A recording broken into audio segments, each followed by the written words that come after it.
असली दोस्त हमेशा वो होता है जो सुख की घड़ी में बेशक साथ ना हो, लेकिन दुख की घड़ी में हमेशा साथ होता है। भारत के प्रधानमंत्री नरेंद्र मोदी जी के लिए इस समय असमंजस की स्थिति पैदा हो गई है और वो एक बार फिर से सबसे करीबी दोस्त अमेरिका और सबसे पुराने दोस्त रशिया के बीच में आकर फंस चुके हैं। हालांकि अमेरिका के साथ संबंध तो कुछ ही सालों पहले सुधरे हैं और ये विशेष रूप से चाइना को काउंटर करने के लिए गिव एंड टेक की तरह है। वहीं रशिया और भारत का याराना तो आजादी से आज तक चलता आ रहा है। इसी बीच कई छोटी बड़ी मुश्किलें भी आई, लेकिन रशिया ने हर बार एक सच्चे दोस्त की तरह भारत की हमेशा से मदद की।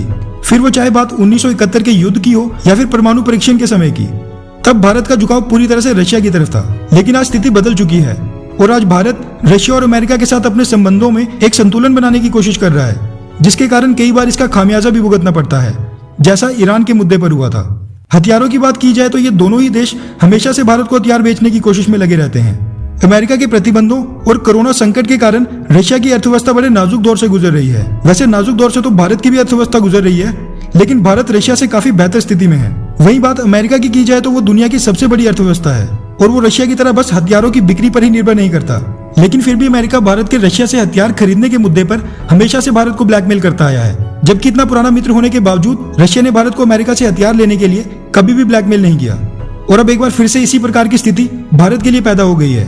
दरअसल भारत के रक्षा मंत्री राजनाथ सिंह एससीओ समिट के लिए रशिया गए हुए हैं और वहां से ये खबर सामने आ रही है कि रशिया ने भारत को Sukhoi Su-57 stealth fighter jet का प्रस्ताव दे दिया है। क्योंकि जब भारत रशिया के साथ 5th generation fighter aircraft programme से बाहर निकला था, तब भारत ने ये कहा था कि हम भविष्य में रशिया से फ्लाई अवे कंडीशन में 5th जनरेशन एयरक्राफ्ट खरीद सकते हैं। इस समय रशिया को हथियारों को एक बड़े ऑर्डर की जरूरत है ताकि वो हथियारों की टेक्नोलॉजी, रिसर्च एंड डेवलपमेंट में निवेश कर सके।